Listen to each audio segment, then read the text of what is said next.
welcome back to another edition of Bailey Price Media Live. Bailey Price Media, I like it.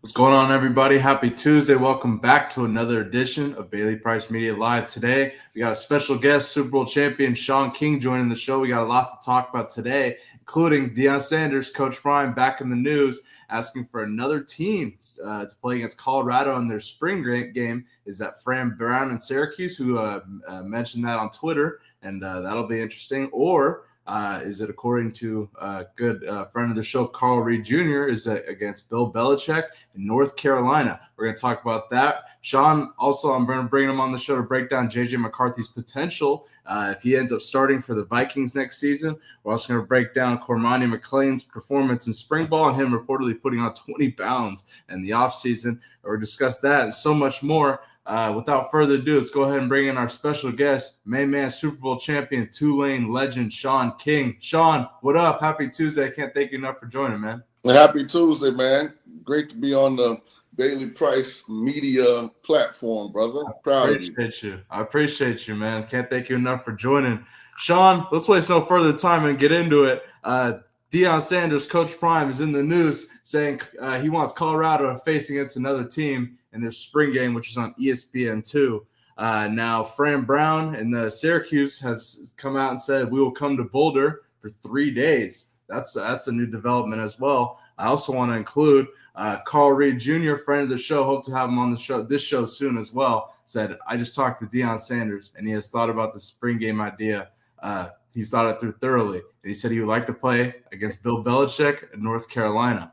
I'll read in quotes. Everything should follow professional structure, as this is what the pros do. I'm trying to help salvage spring games and spring ball, especially since a multitude of high-profile programs have already canceled their spring games. Shaun, I just got to get your take. We've discussed multiple programs across the country, including Texas, Ohio State, USC, and others canceling their spring game, Nebraska as well, for different reasons, but nonetheless, Coach Prime electing to go a different route, which I really like. Shaun, what are your thoughts on this? On the surface, I think it's a good idea. I hate to see spring football dissipate, as it's, seemingly been on headed towards, I should say. But this sounds like a lot of fun. This is what the pros do in training camp. Yeah. They call them joint practices, when you go there, for a couple of days and y'all practice against each other, and then that generally culminates with a preseason game at the end of it. As you dig a little deeper, the particulars will have to be worked out. First of all, there's got to be some kind of decorum as to how we're going to practice. Mm-hmm. Now, I don't want to come, like, when pros practice a certain way. I know it's a lot of fights generally in joint practices, but in reality, they're few and far between. Now, how are we going to practice? I don't want to go to where y'all taking cheap shots at our guys, and I'll make sure our guys ain't taking cheap shots at y'all. Mm-hmm. Secondly, who's picking up the bill? Yeah. If Syracuse comes to Colorado, is Colorado subsidizing that trip in some way, or is it a contractual thing where next year Colorado got to go to Syracuse, so Syracuse will pay all the expenses for their travel? Because, the thing when you travel college, especially a spring roster, that could be 250 people. Yeah. So you're talking about, hotel stay, flights, food. So it's some particulars that need to be worked out. But on the surface, I think it's a really, really good idea. And I guess you'd have to say we can only joint practice with somebody we don't play for the next 3-4 years or something. Mm-hmm. Yeah. Nonetheless, whoever ends up playing, or if they end up going through with this, whether I'll throw it out there, Michael Vick, Norfolk, Deshaun Jackson, Delaware State, who knows? It doesn't really particularly matter. I think the overall direction of it is beneficial. Shaun, I want to go ahead and show Coach Prime's comments on the spring game, and we continue forward this topic. Take a listen. Game will be televised. ESPN2 will broadcast spring game on the 19th. We got to sell this thing out and pack this thing because the way the trend is going, you never know if this is going to be the last spring game. I don't believe in that. I don't really want to condone that. I would like to play the spring.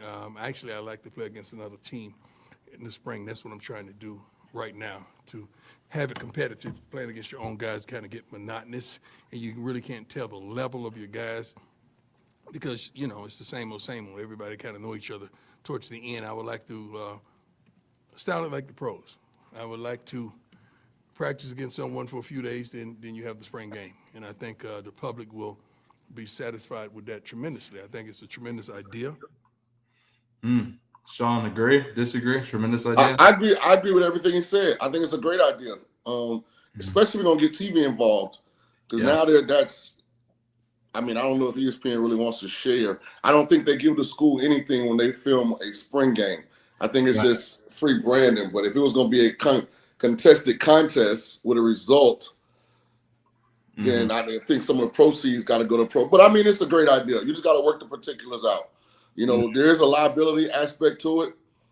You don't generally take that many college athletes across country in football for multiple days.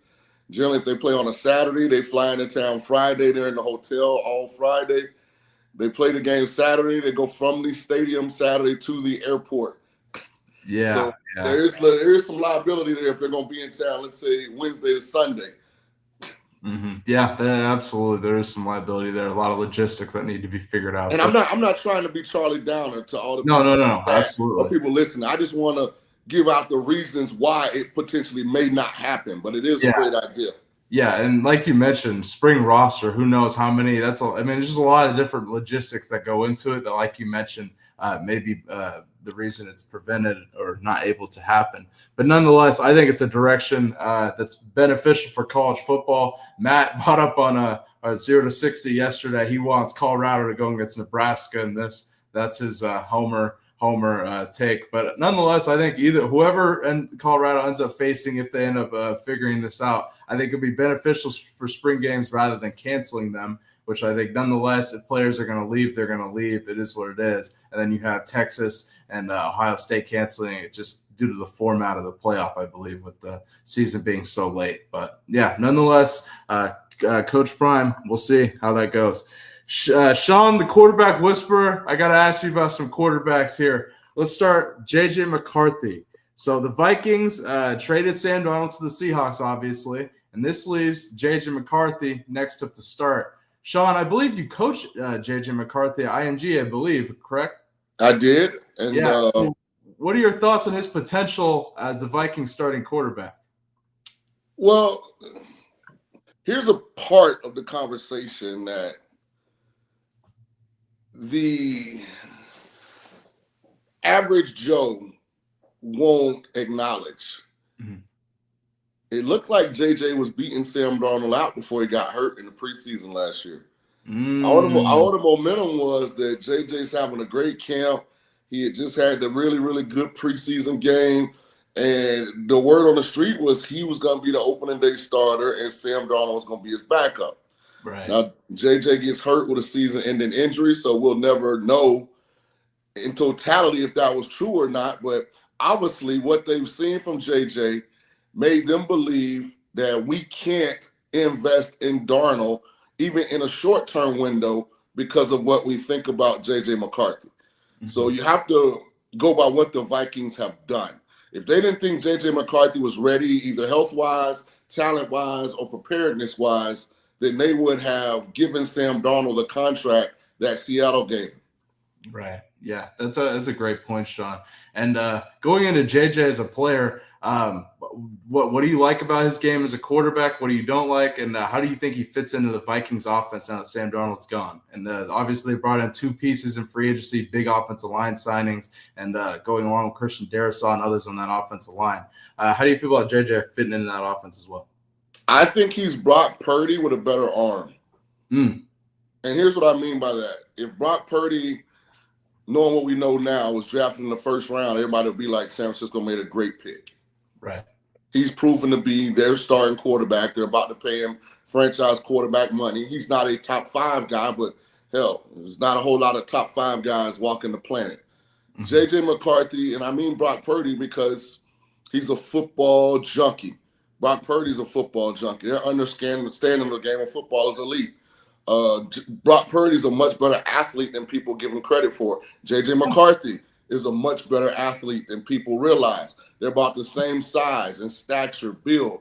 Only thing is the ball is more live coming off of JJ's arm than it is Brock. Where Brock has to throw with anticipation to get the ball down the field, JJ has a above average arm. Man, and Vikings fans have to be excited about that, hearing that. And that's something you mentioned in the beginning. Looked like JJ was beating out Sam Darnold. Now I got to ask you, Sam Darnold this season won 14 games in this Vikings offense. Now with them going in next season, arguably the best wide receiver duo in the NFL, hell of an offensive line. Defense, I think, is improving. Obviously brought in a couple defensive tackles, Jonathan Allen and others as well. The potential of the Vikings this season of J.J. McCarthy at the helm, are you confident going into this season? Do you think they'll end up signing Aaron Rodgers? There's a lot of talk of that. How do you feel about the situation going forward? I wouldn't sign Aaron Rodgers, but if they do, I understand it because you'd be signing Rodgers to a 1-year deal. Yeah, for sure. Here's the thing, and I want to be very clear and concise when I say this. You can't hold these young quarterbacks accountable to the guys that have drawn outside the lines. And I mean, C.J. Stroud is a rookie. I mean, Jaden Daniels as a rookie. Like, you've got to give these guys an opportunity to develop and grow. And you can't do that if you play not to lose. Peyton Manning threw 25-plus interceptions as a rookie. What if Indy would have been a team that they thought could win a championship, and they'd have been like, we just can't wait on Peyton. We got to get a vet in here. It's not going to turn. We never would have seen the greatness of Peyton Manning. So, this is going to be JJ's first year as a starter if he ends up being a starter. He needs the grace that you should give a first-year starter in the league. He should show flashes of brilliance. He should be better the second half of the season than he is the first. If he has a breakout C.J. Stroud year, all the better for Vikings fans. But I wouldn't get frustrated if he does struggle at times in his first year going through the National Football League. Yeah, absolutely. And the one thing, I think it's a great fit for McCarthy. We saw flashes in the preseason, and I think the one thing people aren't really talking about is the Vikings in free agency. I think those 2 pickups they got from the Colts, Will Fries and I can't remember the other guy they signed as well. 2 huge acquisitions to an offensive line that I already believe is really, really good. Christian Darrisaw, left tackle. You got Dalton Reisner, product of 6-0 Academy, and Matt. Man, I mean, if JJ can figure it out being basically a first-year starter again and they have that patience with him, I think they're going to be pretty damn good under McCarthy. Shit. And Bailey, they added Jordan Mason in a trade from San Francisco. Yeah, got another running back. People forget Aaron Jones. Jordan Mason had made people not really worry about when Christian McCaffrey was coming back until he got hurt. Remember how good he was running, and then he got banged up and he never got back healthy. So they re-signed Aaron Jones. They added Jordan Mason. I mean, you could argue outside the quarterback because that's still a blank space on the board. They've got the best offensive group of talent from 1 to 10 of anybody in the National Football League. Yeah, that's a great point. DJ Hawkinson's a top 5 tight end. Justin Jefferson's a top 3 receiver. Jordan Addison is a top 10 number 2 receiver. I mean, that offensive line is definitely top 3, 4 in football. I mean, they got a really good group. For sure. Absolutely. Well, we'll see. Aaron Rodgers, you don't think they'll go after Aaron Rodgers? They might, and I would understand it. You bring him indoors. You're bringing him in to take a 1-year shot to win a Super Bowl. Yeah, that's true. So I would get it. I wouldn't do it personally. Right, absolutely. And I think they only do that if they don't think JJ's ready, if they think he needs. I don't think it has anything to do with JJ. I think it has to do everything with Aaron. Okay. If they could give JJ another year behind Aaron Rodgers, take some of the expectation and pressure off of him from having to be a guy, as you mentioned, that's starting on a team. A lot of people think if they had experienced quarterback play as a Super Bowl contender, I think they would take that shot at a reasonable price. My thing with Aaron is this. Like, I just think that's the one position where the guy's got to be all in, 10 toes down. Yeah, absolutely. Out of respect for how much bread Aaron has made and all the other things he got going on in his life, I just don't think football actually means that much to him. I think he wants to play because he likes the platform, but I don't think he wants to participate in all the things that people don't see that goes along with being a great team, meaning the OTA days, the mini camps, all of training camp. You know, he don't really want to do all that stuff, you know.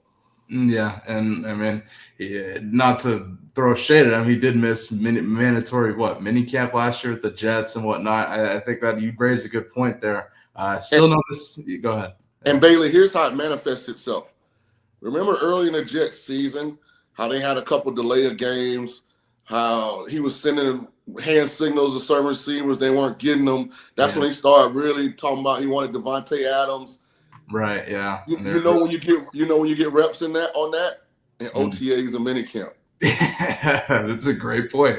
Well, there you have it. Yeah. Well, future Aaron Rodgers, we'll see. He's yet to make a decision. Cam Hayward today, I don't know if you saw, called him out saying, would say like make a decision basically, which I thought was really interesting considering I believe Pittsburgh has an offer on the table for him reportedly. Nonetheless, we'll see with Aaron Rodgers, Shaun. But let's move forward. I got to ask you about an NFL draft prospect that I think you're pretty high on here. Texas wide receiver Matthew Golden. I wanted to ask you about the best NFL draft fit for him, and where do you how do you feel about him? Is he the best wide receiver in this draft? How do you feel about Texas wide receiver Matthew Golden? Go ahead. Absolutely, best wide receiver in the draft, hands down. Hands down. If he gets to the right system, I mean, because Quinn Ewers doesn't have a big time arm. So it's hard to really stretch the field with a quarterback that can't really power the ball down the field, even though his tape is still really good. I think Matthew Golden is the real deal. And I would not be shocked if teams know what they're looking at, if he's the number one receiver off the board. I'm not a big fan of Ted McMillan. I don't even have a first-round grade on him. I think the one elite ability he has is his catch radius because he's a big guy, but he doesn't run good routes. He doesn't have top-end speed. I just think he's one of those guys he's gonna find it difficult in the NFL to get separation. And I think guys are gonna really, really dominate him, their suddenness and quickness because of the way he runs his routes. I actually would say I think I'd take a shot on Ole Miss receiver Trey Moore as my number 2 guy, just because his size, speed, skill combination. Over T-Mac? Damn. Okay. Yeah, I'm not a big fan of T-Mac. Like, even if I was drafting in the 20s, I probably wouldn't take T-Mac if I needed a receiver. I like Isaiah Bond from Texas as well. Yeah, that's what I was going to bring up. Obviously. Transfer. Yeah, I'm not a big T-Mac guy in the first round. Yeah. But, man, so you have Golden over those. Man, Golden, best wide receiver in the draft. Obviously, Golden ran really well at the Combine, fastest wide receiver at the Combine, 4.29, I believe is what it ended up being. And he plays to that, Bailey. That's not just he put on compression shorts and learned how to run track since the season ended. When you look at the film, he's more explosive than Xavier Worthy. Yeah, and you talked about that, I believe, on JB's show as well. So now I got to ask you, you would think he's the best wide receiver in the draft. Now it's all about fit. Where do you think is the best fit for Matthew Golden if you have a team picking in the NFL draft here? It's going to sound crazy. I love to see the Raiders go Matthew Golden at 6. Ooh, damn. Okay. Everybody's running back. But I think if you pair Matthew Golden with Brock Bowers and Jacoby Myers at 6, now you added Geno Smith. You've done some things in free agency to enhance the lines. I just think now you're really, really explosive. And you can double back and get a running back. You can get Cam Scatterbo, maybe Amarian Hampton, Caleb Johnson, Quinshon Judkins, Travion Henderson. You can get one of those guys with your second pick. I just think you're going to spend big money on Geno, get Geno some weapons. Geno can push the ball down the field. Brock Bowers has already proven, that he's elite. And I think when you make Jacoby, because I think Golden can be a 1. You make Jacoby a 1B, now all of a sudden something that was a real weakness, in my opinion, becomes a strength. Yeah. And That I think him going to the Raiders, I'm really high on the Raiders personally because I'm a big Pete Carroll guy. Them getting Geno, I haven't even asked you about that. I think, how do you feel about that move? And then if Golden they ended up taking him at 6, him pairing with Geno, you think that's a good combo? Absolutely. And for those that maybe didn't tune in last year, I know this is the first year for your show, some other shows. I was adamant that Brian Thomas Jr. was the best receiver in last year's class. I was screaming that. I love Geno, one of the top 10 ball spinners in the world. And here's what I mean when I say that. If you put every quarterback in the world at a local park and put them in shorts, Geno going to be one of the best 10 ball spinners in the world. He can throw the football. He's gotten unlucky as far as climate. Drafted by the Jets, playing in Seattle. You play a lot of outdoor games. It's freezing cold. Receivers don't, getting into this dome in Vegas, man, he going to feel like, he went to heaven early, So I think I would not be shocked, depending on how aggressive Chip Kelly gets, if Geno throws 4,000 yards and pushes 30 touchdown passes, just by going inside for 8 guaranteed games a year in a controlled climate. Damn. And it's 9 because you play the Chargers too. So yeah, and Geno has typically been dominant indoors. If you look back on it, his career in Seattle, like dominant indoors. If you really look at the stats, I believe. So you see the Raiders going Golden at 6, or that's a possibility. Man, I think that would be a great fit for Golden. And you have him your number 1 wide receiver in this draft, and he was the fastest wide receiver. You said that he matches on tape as well. Man, we'll see where he ends up going. Shaun, moving forward in college football, I got to ask you about what you're wearing right now, UNLV. News came out about Dan Mullen's contract. The university only reportedly has funds for the first 2 years of his contract. Can you break down the truth of this? What's going on with Dan Mullen's contract at UNLV? The athletic director there, Eric Harper, I think misspoke in a Board of Regents meeting. And I think because the Board of Regents came out and said they have enough to cover all of the coaching contracts as they're currently written. But I think what Eric Harper was trying to do, and I'm not speaking based on what he's told me, I'm just assuming here, UNLV's kind of in that gray space. They've had success in football on the field, but the administration still haven't invested in football as if it's a priority. Right. Absolutely. So when he's looking at this budget, he's saying, based on all the things that I want to do to enhance the football experience, to create something that a Big 12 would want to bring into their conference, then we got expenditures to go with that. If you're trying to scale a business, it costs. And so I think that's how Harper's looking at it. Like, yeah, we got enough if all we do is pay the coaches, but if we're gonna, do this marketing campaign, if we're gonna create this game day experience, like, we don't. So, like a lot of programs that are kind of, at that level, Boise State, UNLV, San Diego State, some of these schools that aspire, to get into a bigger conference, it costs to play with the big boys. And Harper knows that. And I think he would like to stay at UNLV long term, but he wants to see them commit to actually trying to really become a big-time football brand. Right, absolutely. And now, so we addressed the contract situation. Now I got to ask about the get as head coach. Obviously, Barry Odom leaves for Purdue. You get Dan Mullen, which I think is a great get. We haven't seen him coaching in a couple of years. How do you feel about the future of UNLV football under Dan Mullen? Well, Barry Odom did a hell of a job. I'm kind of in the middle on this hire. I think it's a good hire if you're prepared to hire another coach in 2 years. Right, yeah. Because that's the thing with hiring guys that have coached at the SEC level. Barry Odom was the head coach, I think, in Missouri. Dan Mullen was the head coach at Florida and Mississippi State. If they win, even though UNLV has decent resources for the level of football that they're at, they're nowhere near the big-time program, especially in the SEC. So they desire, that kind of support system. So if they are successful and get opportunity, they're going to leave. Barry Odom enough to go to Purdue. So,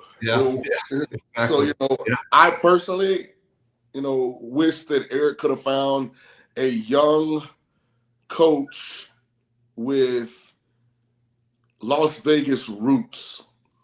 Mm. Sort of like a Kenny Dillingham to Arizona State. Right, yeah. Like Arizona State gave Dillingham his first head coaching opportunity. He's a kid from the Valley, went to high school there in Phoenix. He said that's his dream job. I believe him. I think he would stay there regardless of what comes. I think UNLV can find their Kenny Dillingham too. A lot of guys, from the Vegas area that are in the coaching tree that would love to, to come back to UNLV and really grow with the program. So there's two different ways to look at it. Dan Mullen's a hell of a coach. I think they'll be successful, but he'll probably leave, so you'll be in the same situation shortly. That's a great point. Well, in that case, let's talk about their potential short-term success then. Dan Mullen talked about the future of UNLV football. He says, I'm excited about the buy-in. Shaun, take a listen to this. About this team because I'm excited about the buy-in. In the new world of college football with transfer portal, a lot of that, there's new faces every year. Yeah. It used to be, hey, I've watched this guy play for us for 5 years. Every year now there seems to be some new faces coming on board.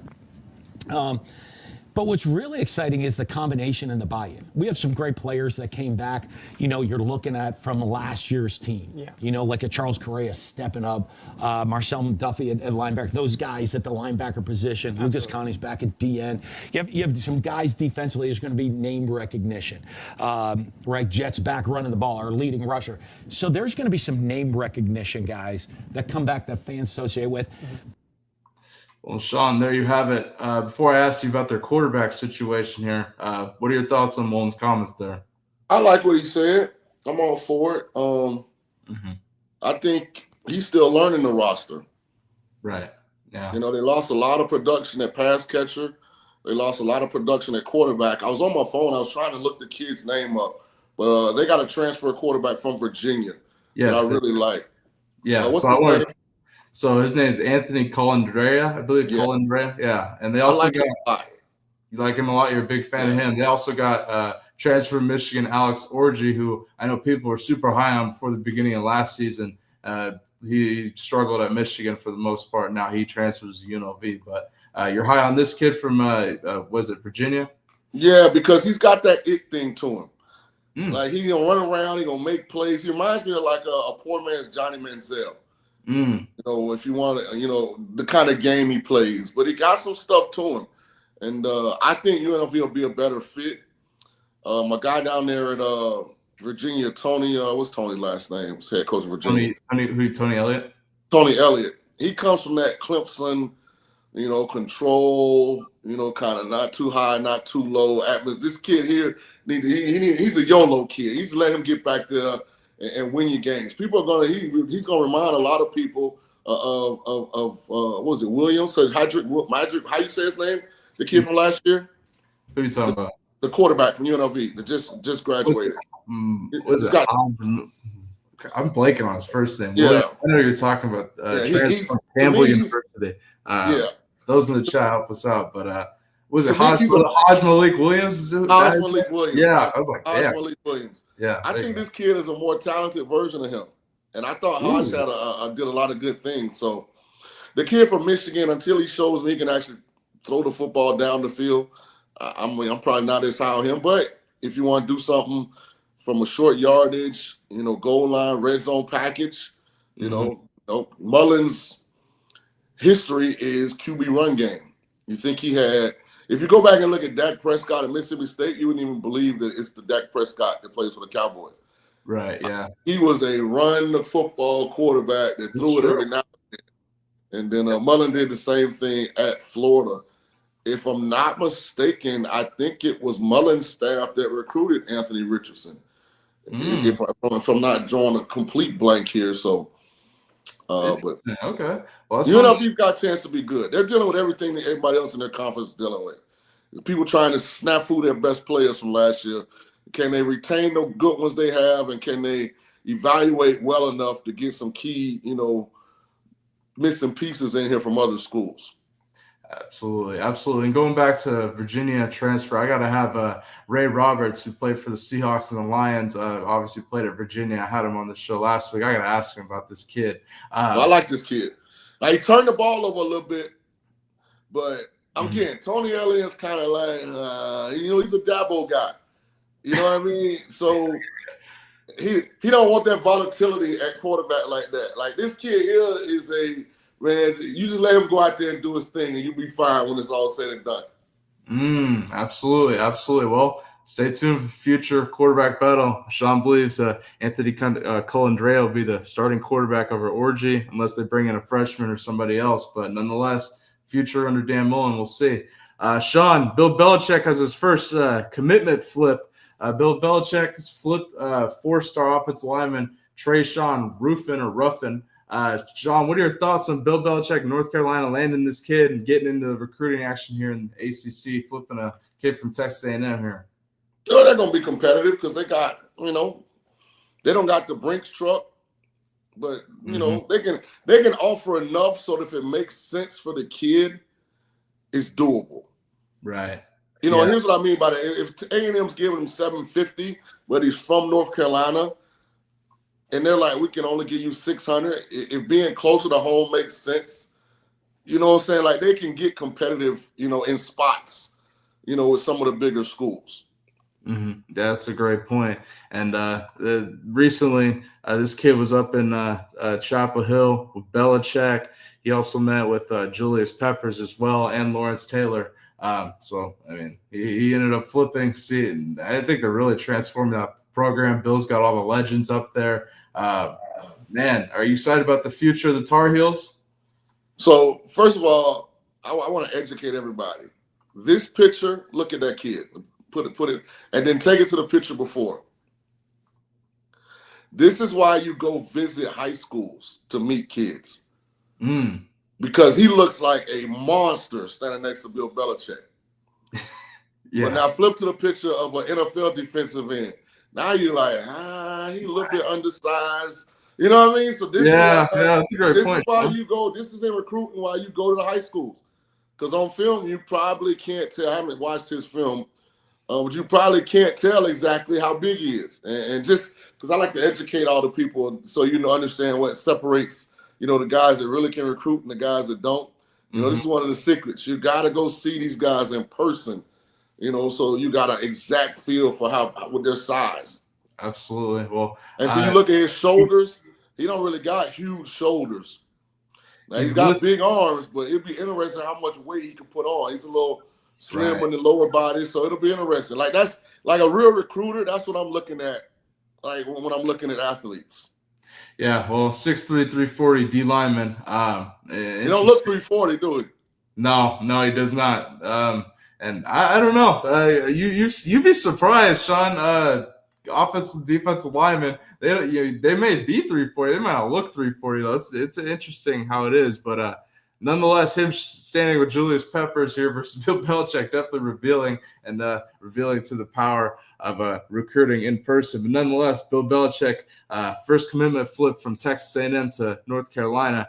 Shaun, moving forward here, to those watching, I appreciate you all in the chat. Make sure you hit that like button, subscribe, become a member. If you want to drop a super chat, ask a question, go ahead. We appreciate it. Shaun, I got to ask you about somebody I asked you about a while ago on the show, Cormani McClain. So Cormani McClain, we talked about him becoming full scholarship at Florida after, coming out as a 5-star, being committed to Miami, flipping to Colorado, going to Colorado, not taking care of business there and having to leave, going to walk on, so to speak, at Florida, the new age walk on. Now he worked his way up, getting a full scholarship. We saw him put on a bunch of weight this offseason. And actually, Shaun, Florida's strength coach has come out saying Cormani McClain's put on 20 pounds this offseason to hit a top speed of 23 miles an hour. I know those in Gainesville seem to be pretty high on Cormani. Does this make you optimistic, him turning it around this offseason, seemingly doing what he needs to do? I don't care. What makes you say that? I think Cormani is a kid that's been given every opportunity to get it right.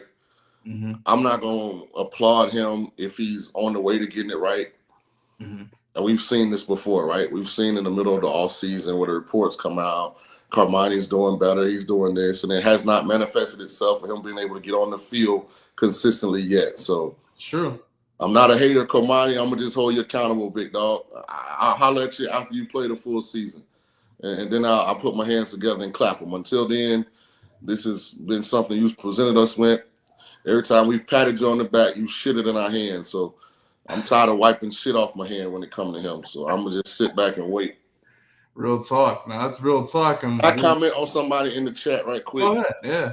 Somebody said in the chat that I change teams and clothes how many times a day. Listen, send me some stuff. I'll rock it, baby. All of this stuff is the 4-letter word that we all love. FREE. People send me stuff here. My boy Hunky, UNLV, Tulane. Hey, man, listen, y'all want to send me some stuff, man, go on my Twitter, @Real Shaun King. Shaun. Hear me?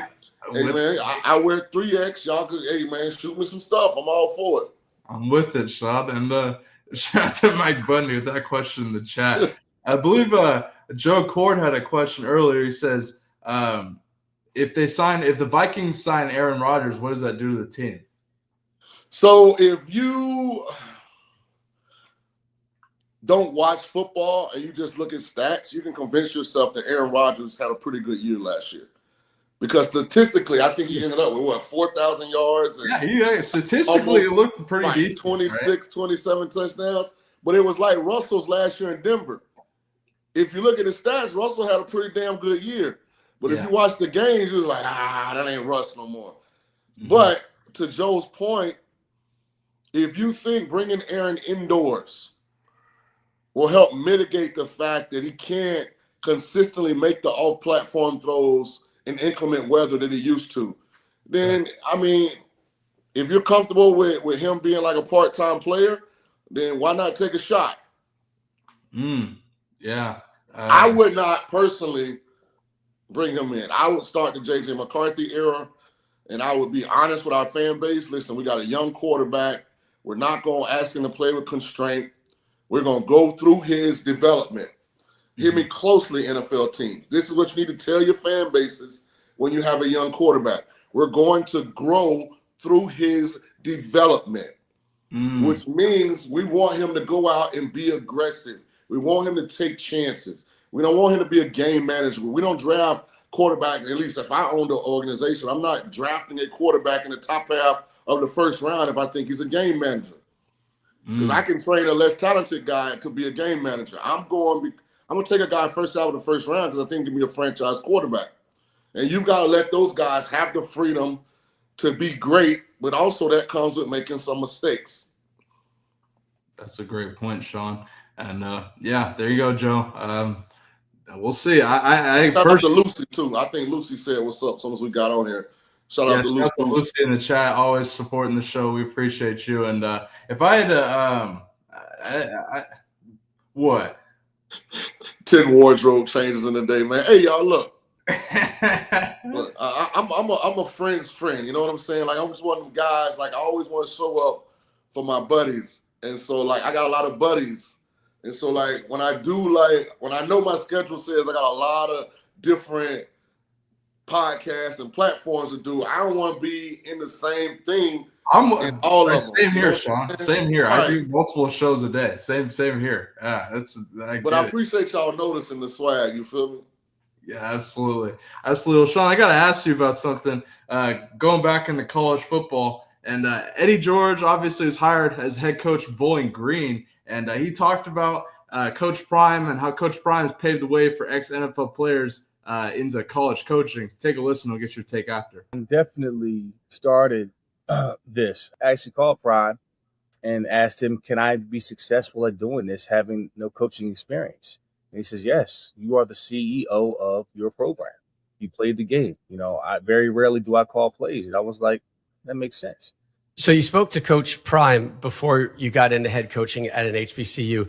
Did you talk to Deion before you made that move from Tennessee State up to the MAC and Bowling Green? Yeah, he's a part of it. You know, I rely on a few guys. You know, Jerome Bettis, Deion. You know, just trying to get a sense of, is this a good opportunity? You know, given the timing of this, it was a very difficult decision to make, but one that I feel good about in my gut, and I feel like it was time, and I think is a great opportunity to do it. So, Shaun, what are your thoughts? Eddie George leaving Tennessee State after I think they had a pretty good season this past year out here and going to Bowling Green, and then his comments on Coach Prime paving the way for ex-NFL players going into college coaching. I'm super proud and happy for Eddie. I think the job he did at Tennessee State was excellent. I agree. One thing about, and this is just me being transparent and honest, so don't attack me, if you're listening to this, but the one thing that a lot of head coaches at HBCUs complain about is arguing about finances, arguing about trying to get resources. So even though Bowling Green is not a top-tier program, they still have better resources in that MAC conference than you're going to get at most of your HBCUs, and that's unfortunate. So it is a promotion for Eddie, and I think he can have short-term success, but he's got to have a plan to get in and out of Bowling Green. And here's the reason. He won't be able to keep any of his good players. Yeah, not in this day and age. I believe he'll evaluate at a good level. He'll recruit at a high level. The problem is the MAC plays at the weirdest times. And yeah, that's true. It's good because it gives them exposure, but it's bad because it gives them exposure. Because every big-time program has one person in their player personnel department and their recruiting department that they have, hey, man, just watch the MAC game on Tuesday.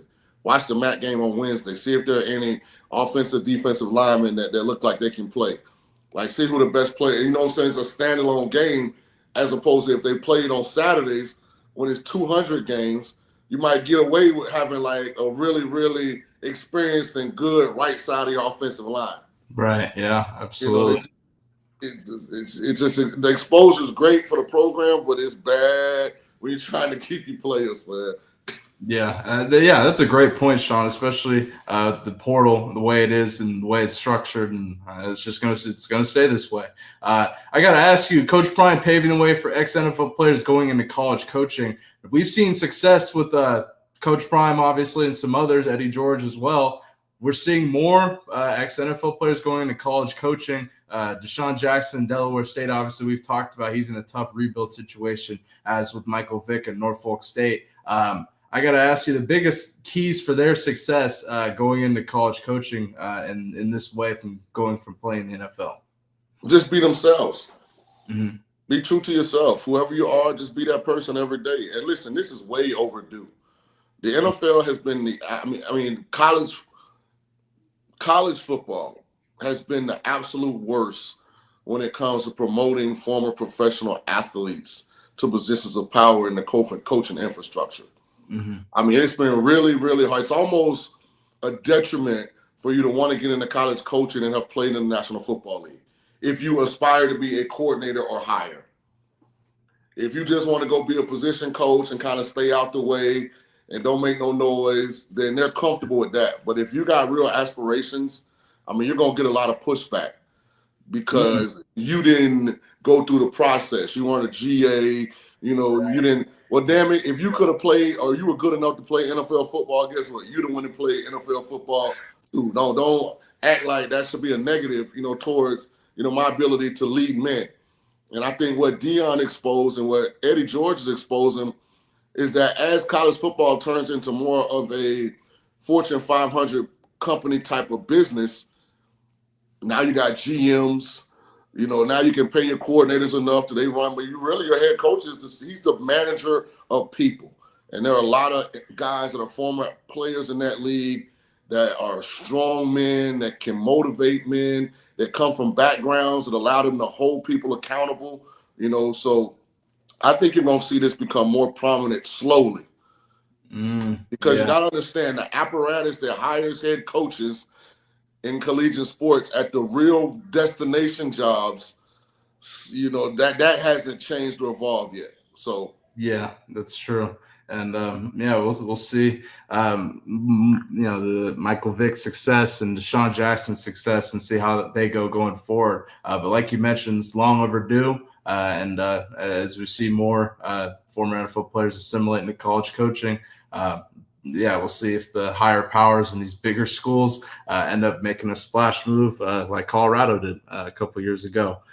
Shaun, before we get out of here, and I can't thank you enough for joining, I wanted to kind of highlight something. I'm not a basketball guy at all, but wanted to highlight this, and rest in peace to Donald Slick Watts, Seattle Supersonics legend. If you grew up or know in the Seattle area, his son is Donald Watts. Played at University of Washington. They run Watts basketball training out there. Helped thousands and thousands of camps. I'm sure thousands of NBA players and a lot of different players have gone through that. So rest in peace to Donald Watts, Slick Watts. He's a legend, Seattle legend. Rest in peace to Slick Watts, man. Had to highlight that. Unfortunate death, but he was a legend, great coach, great player, played for the Supersonics back in the day.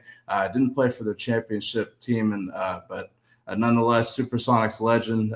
Those NBA historians know Slick Watts, so rest in peace. Nonetheless, Shaun, you know Slick Watts at all? I was born in '77, big dog. Them years he was rocking and rolling. I still haven't been conceived yet, but prayers to the family. I hang around a lot of older guys now because I'm an avid cigar smoker. So if you guys want to send me cigars too, again, my Twitter is @RealShaun King. Hit me up in the DM. Let me know. Send your boy a pack of sticks, man. So yeah, they went. I think this happened 2 days ago, if I'm not mistaken. As we sit here, yeah. So they were talking about it. They say he was a hell of a player. So prayers to his family. Yeah, absolutely. And the Watts are a good family friend of mine. So rest in peace to Slick Watts. Fun fact about him, I believe he was Jason Terry PE teacher. I think it's at Franklin High School or one of Jason Terry's schools growing up, and he's the reason Terry rocked the headband in the NBA. Slick Watts rocked it in that special way. So I just got to highlight that. Rest in peace to Slick Watts. But Shaun, I can't thank you enough for joining, man. This Fine Tuesday, great show, a lot of different breakdowns and stuff. Wanted to tailor things you like and stuff. So shout out to you for joining, man. And we'll see you back on the Coach JB show tomorrow. Can't wait. I can only imagine the type of things JB will bring up with you. I stay prepared for that because I can only imagine. But Shaun, man, can't thank you enough for joining, man. I appreciate you having me, Bailey. Good luck with everything. Thank you, man. Have a great day. Can't thank Shaun King, Super Bowl champion, Tulane legend. Can't thank him enough for joining, man. Great show this fine day. Damn, Mike Bundy. Shout out to Mike Bundy. Biggest donation in the channel's history right there. God damn, shout out to Mike Bundy with the $100 donation. Mike Bundy has been supporting every show. We can't thank him enough. As with Joe Accord, who's always been in here as well. Lucy supports every show as well. So those in the chat, I appreciate you. Man, that's big time, Mike Bundy. I can't thank you enough, man. Thursday, we got Tank Johnson, 8-year NFL veteran, University of Washington. I love him joining the show. Got lots to talk about. I want to talk to him about Jeb Fish of Washington Huskies football and the future of Washington Huskies football, which I actually think is pretty bright. We're also going to talk about Chicago Bears football under Ben Johnson. They've made a couple free agent acquisitions I want to ask Tank about, and so much more. To those watching, hit that like button, subscribe, become a member. All those in the chat, I appreciate you. Man, we'll be back on Thursday and enjoy the day. I appreciate you guys watching, and see you guys on the Coach JB show. Big Speed tomorrow. I'll be on 0 to 60 with Big Matt McChesney tomorrow as well. Enjoy the day. Peace.